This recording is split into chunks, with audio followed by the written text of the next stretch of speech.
A successful RTE uses metrics to improve the system, not punish teams.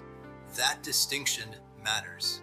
Useful RTE metrics include PI predictability, flow time, flow load, WIP, blocked work, carryover, dependency aging, feature cycle time, escaped defects, and flow efficiency.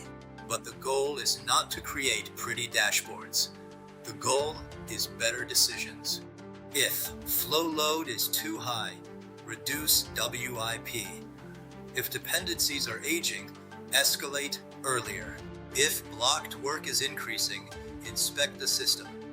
If PI predictability is weak, improve planning realism. Metrics should support Scrum inspection, Kanban flow, and lean improvement. They should never become blame tools. Book your free 15-minute Agile Career Forge discovery call. Click the link below to book your discovery call.